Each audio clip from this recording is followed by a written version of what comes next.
Welcome to the Figure Salon Podcast with Rachel and Drew. I'm Drew. I'm Rachel. Welcome to the show, everybody. We are here in the shed. I made it. Yay. We got it done. We got it done. Man, today has been nuts. Yeah. I just got something burnt off my face. Yeah. Been freaking out about for like a year. So annoying. Was nothing, but I knew it was nothing, and you just hypochondriac runs in the family for you. well, thanks, Dad And your aunt. and my Aunt Lynette. Yeah. Jeez. Just freaking out. For a year, he's been Googling the same thing over and over. I'm like, dude, it's literally nothing. It's just a little skin tag or something. Like, Was that fibrous papule? Yeah. What Yeah. it's called? He diagnosed himself, and Dr. and- Gill is amazing. And she, But I was right. yeah, you were right. But I mean, I guess if you Google enough for a whole year, you're bound to stumble upon the right answer. So, Mm-hmm. It's research, R&D, baby. yeah, those clever. are our initials. Mhm. Anyway, and then I have a Band-Aid on my thumb because The wart, so gross. Apparently, which is a virus. the bump on my thumb that I've had for over 10 years It's a is thumb virus. actually That's where I got my papule from. Was What? probably your That mom. is not true.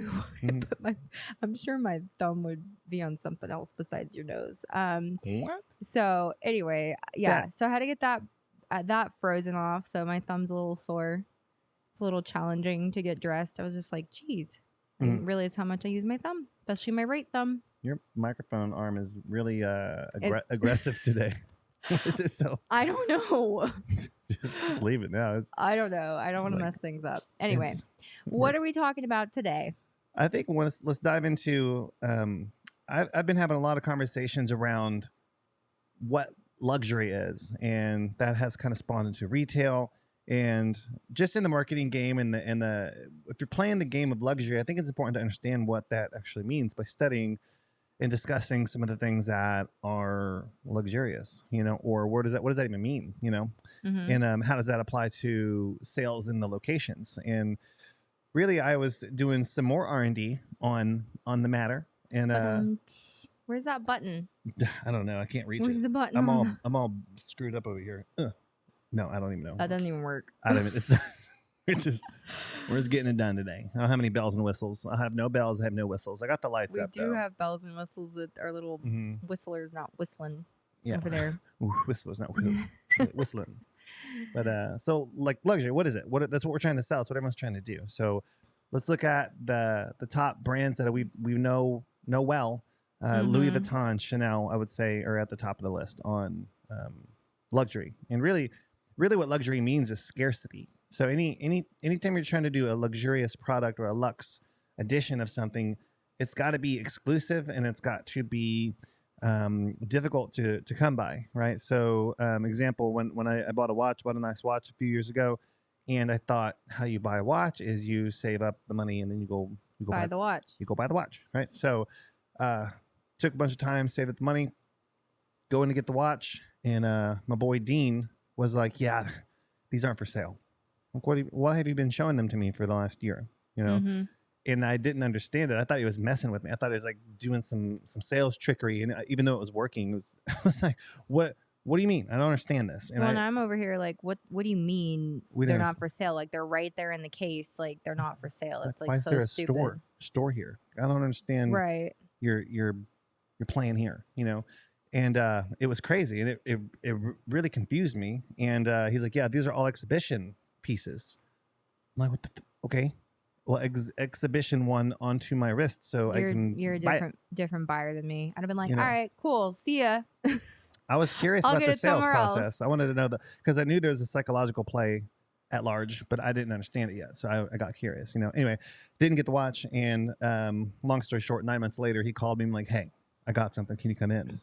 And I'm like, I know this. I'm like, absolutely. And come in. And the whole family, we went over there and I was able to get he pulled out something that was amazing that I wasn't even there to get. Ended up getting that. And, that's luxury, and that's Rolex. And they're really good at exclusivity. They're very, very good, if not the best in the world at that. That's why those watches go up in value over time. So they go up about $800 a year. It's not, I wouldn't call that like an investment, and it's a good way to hold money. But Interesting, right? So you get a bunch of watches, and then you can get them appraised as a collection, and then you can get loans and leverage that appraisal off of your collection. One example of luxury, right? So what it wouldn't be is if there's watches all over the place, you can just walk in and buy what you want, when you want, how you want. You know, Rachel Lex's hand cream from Chanel, and she can't walk into Nordstrom's and just buy it. Like, it's difficult to find. They're annoying sometimes. I'm like, why are you going to even open a Nordstrom and you're not even going to carry everything? It's just Chanel. It's their distribution. Well, yeah, but I could go to the Chanel beauty store and grab it at Market Street. That's not a big deal. But yeah, like sometimes it's just like they don't have it or it's out of stock or this or that. So depends on the consumer, right? So some people, and this is my opinion, you might disagree, but like I would be more annoyed / frustrated in that situation with the watch. That wouldn't make me want the watch more. I would actually be like, all right, well, I'm going to go somewhere else. We're going to go to a different store. You know what I mean? Because this is too complicated here. I would be like, well, why don't you have inventory? You know what I mean? Or let's at least order it, or let's, like I would be more so I'd be lining up my plan B, plan C in that moment. I wouldn't be, like, I don't know. Like we're definitely different consumers, but for some people that works, and it does work, right? It worked for you. It worked for a lot of people, and for men, and if you got a man, you probably know that most men, they like desire to have a freaking Rolex. I don't understand it. I personally think it's a waste of money. I think it's a waste of money, and it's like the little wristwatch and necklace you're wearing right now. Oh, this is just something from the boutique. I know, but you did buy me this necklace. I did. I would never buy this. So you're myself. wearing a ring. Oh, I know, but I wouldn't buy it myself. You bought it for me, so I'll wear stuff if someone gets it for me. But I will not buy anything like that for myself. But like for him, it was a milestone, right? Like he hit a certain income goal. Like it was a big milestone for him. So it was like, okay, he wanted to buy the Rolex to be able to like, be able to pass it down to like one of our kids one day, and it's it's like a milestone for him. For me, I'm not exactly that type of consumer, and I don't know, like I like stuff, but I kind of like, I would maybe rather go do something or go on a trip or something like that. So I see this a lot in the industry, beauty industry specifically, where when it comes to like, let's say hair extensions, it's so damn complicated to book a consultation with somebody. So a lot of stylists, I'll see this online, they'll be like, oh, no DM for booking. And I'm like, what do you mean no DM for booking? Or like, no, not accepting new clients. Like, why are you not accepting new clients? Like, that doesn't make any sense. So basically what you're saying, if you're saying you're not accepting new clients, is you are not allowed to spend money with me. That's essentially what you're saying. And that's kind of sort of what maybe Dean was saying at Thomas Markle when you're trying to buy your watch, is like, he wasn't saying you're not allowed to spend money with me, but he was saying you're not allowed to spend money with me right now. Right. Yeah. So that right now is probably what created more desire for you to get the watch. But in the taking that concept and plugging it into the beauty industry and like how people are booking their clients and attracting business, no DMs for booking, not accepting new clients. That's too hard of a push. I think too hard. The point I was trying to make with that was the way to do this is on your rebooking, like your team when they're rebooking. Because if they just go home and they can rebook willy-nilly whenever they want to, there's the perceived value of that individual is going to go down a bit. So really make sure that you're getting those customers to come back in. And this is the biggest thing in businesses, why businesses don't grow, because you're playing the game of sales, more sales, go. That is miserable. You have to have a good product. You have to have the good service, and you have to have the good processes on making sure that your customers are coming back. And if you do great work, if you actually do great work, not what you think is great work, what the marketplace thinks is great work. Yeah. And you're offering exclusive products like retail. We'll get into that in a second. Yeah. Hair extensions that is truly exclusive. If they're selling shit to you, your neighbor, your uncle, your aunt, and your customers, it's not exclusive. It's not. You become commoditized. I want to talk about stylist locators for a second, and salon locators, right? So this is, and I'm going to talk about Orbe for a minute. Why am I too loud? No, you're good. Oh, I'm trying to figure out why your light's so much better. You look great over there. I look a little dark. Thank you. I might have to move the light. I think I'm just not as dark. Because you got more skin out? Maybe. No, you're just darker and you have a dark shirt. Well, I guess I have a dark shirt. Anyways, I'm going to talk about luxury, right? Or what we think luxury is in the hair world. Okay. So in the salon space, when I think of luxury brands, and if you listening are thinking about luxury brands, where are you going? You probably think of, at least for me, I think of like 3 brands. I think of Kerastase, I think of Oribe, and I think of Balmain. Those are like the 3 brands that come to mind when I think about the most desirable, most luxury, most bougie hair products, right? And also part of that comes along with price point. So I, for a long time, would group Kerastase as luxury until Kerastase started being sold freaking everywhere. And I also, for the longest time, was considering Oribe as very luxury. And the reason that I'm definitely Kerastase left my shelf several years ago, and I've done you're a disaster over there. What are you doing? Making you look good is what I'm doing. Oh my God. No, now I look pale. No. I look pale. You put a blue light on me. It fell over. God. Okay. So we did a separate podcast, like, I'll have to maybe go find it, but we did a separate podcast about Kerastase and why we ditched Kerastase.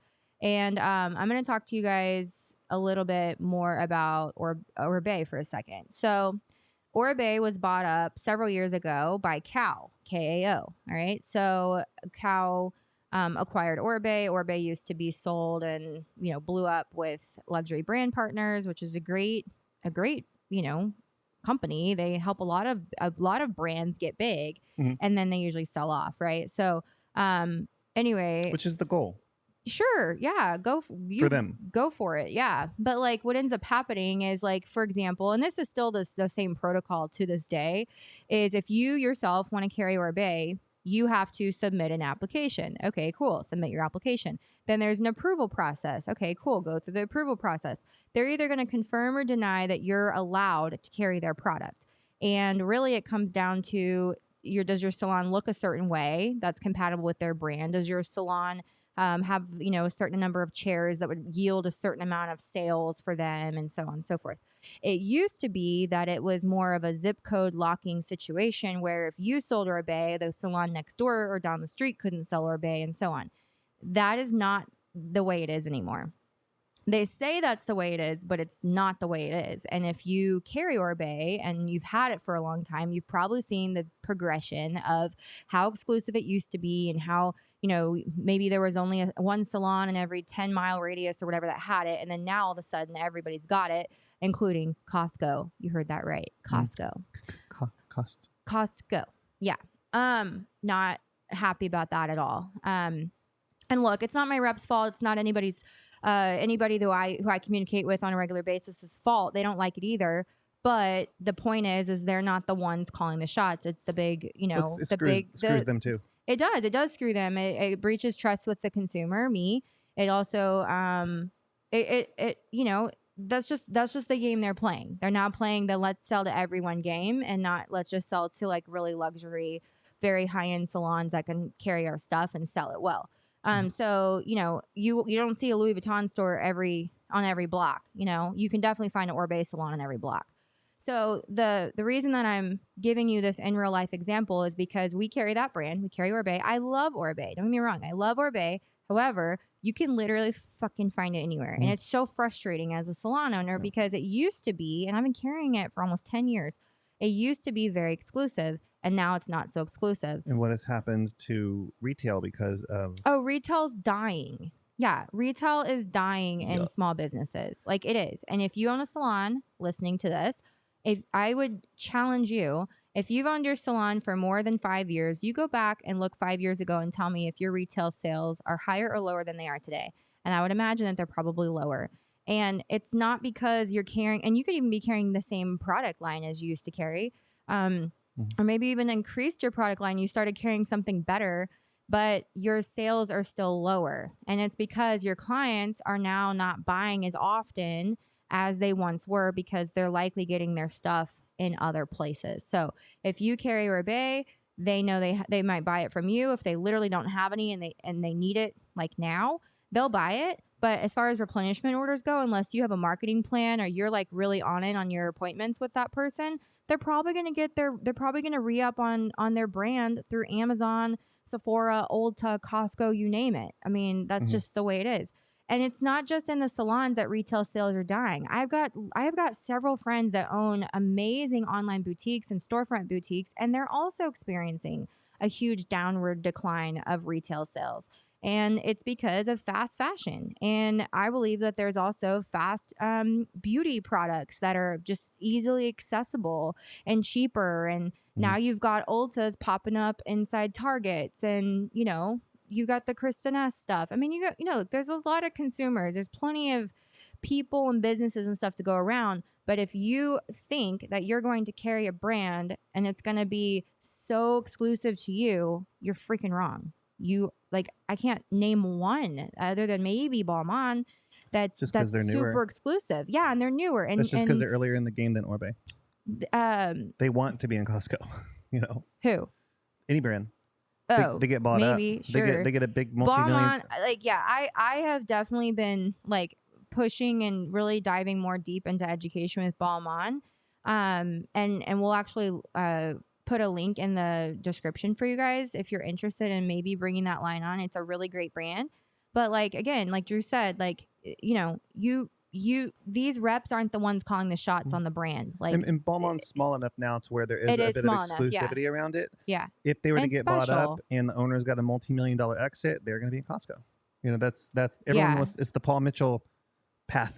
You know, and Paul Mitchell was the shit back in the day. I used to carry it. Yeah, it was great. He would go around and walk in. That guy's amazing. Yeah. And however, he sold it, and now it's everywhere. You know, so now the perceived luxury is it's very attainable, which is a bigger company. They're much more profitable than they were. But what happens for a company to grow to that caliber, they have to kind of shun the people who got them started. Yeah. Yep. So that is the cyclical wheel of retail. So pick a brand, you'll see it happen. It'll happen with hair care brands. It happens with hair extension companies. It happens everywhere. So it's like super exclusive, and then all of a sudden, it's like, well, how the hell did my client said, like, I'm like, oh yeah, let's get you restocked on your shampoo and conditioner. Like, oh, I still have some. And I'm just like, there's no freaking way you still have some. Like, I sold it to you like 5 months ago. They still have some, but it's not from the bottle they got off your shelf. Also, what are they doing? Like, I bought some face lotion, and they give me teeny little bits of it because I use it. They're not going to give me a big. I've been paying attention to these things. They don't give you a huge jug of it, even though it's what I want. But I would never buy one again for another year. So they get that return customer by understanding the quantity that they're distributing out, rather than selling big buckets of shampoo. And this is kind of like, this is what, when the bigger brands went on Amazon, for example, and by the way, in order to be on Amazon, you have to actually hand over your formula to your product. What? And you'd only do that if you sold it. If your company sold. They're not. No. They didn't sell their companies. Like, Orbe didn't sell their company to Amazon, but to be able to sell their product on Amazon. And I understand to an extent why they do it, because if they don't, Amazon's kind of put these people at a crossroads with diversion of products. And product diversion has been something that's been talked about for a very long time. I definitely think it's been a little quieter over the last few years, but product diversion was actually like, I mean, there was quite a bit of content on it probably 5-6 years ago. And then Amazon became a big deal because of COVID and convenience and everything. So when you, I actually didn't know this until I think our Balmain rep told us this, that in order for a brand to sell on Amazon, they actually have to hand over their formula. And, allegedly. And that's, but that's not, and they do not have their own like storefront on Amazon. Balmain does not. So if you go and look up something and you find something, it's obviously third party, like just like you buy it on freaking eBay or Facebook Marketplace or whatever. Orbe, however, Kerastase, insert brand name here. Every single one of those brands do have a storefront on Amazon. And originally, whenever all of the reps are breaking this news to all the salons, what happened was they say, oh, well, you know, in order for us to keep our product, you know, safe, in order for us to be able to make sure that the consumer is getting, you know, 100% actual, actually Orbe or actually Kerastase product, we have to sell on Amazon. We have no other choice, because if we sell on Amazon, they won't allow third-party retailers to sell our product on Amazon. So I get it. They're trying to maintain the integrity of their product, you know, cough, cough. But also it opens them this massive opportunity for them to sell shit tons of product, have shit tons of brand name awareness. And that's what they do. And then they have this story that they tell the salons as to why they had to do it. Right. So I understand. I see all sides. However, the problem with that hurts the owner. It hurts the salon every single time. Does it hurt Orbe? No, it doesn't. It actually helps them grow. Does it hurt the salon? Absolutely. And so that's the problem that I have with it, you know. And we're salon owners. We sell this brand. We love this brand. Our team loves this brand. Our clients love this brand. But we have to sit there and compete with the freaking Amazon and Sephora and Nordstrom and all, you know, whatever major store, Walmart, for God's sakes. You've got to compete with those massive multi-billion-dollar corporations. You just can't. You literally cannot. You don't have enough money or resources or assets to compete with them. You can't. And so the only thing you've got going for you is your personality. That's literally the only thing you got going for you in that instance. And this might be a hot take, but like, you can't compete on price. No. Never compete on price. People don't buy things on price. They buy them off of the perception of value that you are offering them. Want to know something kind of fucked up? What? Do you want to know? Yeah. In our contracts that we have to sign in order to sell some of these brands, we have to commit to not selling it for less than their suggested MSRP. And then you know what the brands do? They run a freaking sale on an email list to our clients doing a sale. So they'll sell the product to us, and then they're going to go do a 20% off sale. And then we got clients walking in your door saying, oh, hey, Orbe's doing a 20% off sale. Can you honor it? What else am I going to say? No, go buy it from Orbe? Like, yeah, I guess I'll honor it. I mean, it puts you in a weird spot. So that's the problem is, although I'm not trying to compete on price, and technically speaking, I'm not allowed to compete on price. I have to sign a contract that says that I will not sell for more or less than their suggested MSRP. Like, and then they go run a sale. So like, this is the same thing. This is done across industries. This is happening with Ticketmaster. I'm shocked if you guys haven't like experienced this. Like the Ticketmaster has a monopoly on the concert industry, and this is happening through the record labels with Ticketmaster, because what's happening is the artists are getting these huge deals, but they have to play sold out concerts every single day just to maybe break even. So they got to play shows for the rest of their life to make it work. And there's a whole big thing going on about that right now. Monkey dance. Exactly. But we have a solution to that. We can't talk about it right now, though. Oh, come on. Not yet. We've believe we've solved this issue, and we'll be solving this issue. So stay tuned. Maybe we talk about it in the next one. Dun, dun, dun. Dun, dun, dun. So. Okay, we should put a cork in it when we say say too much. But if you're coming to Nashville, coming to Nashville, you will hear about it first. So see you there. I think that's it for this one. Yeah. Okay. Later, y'all. That was cute.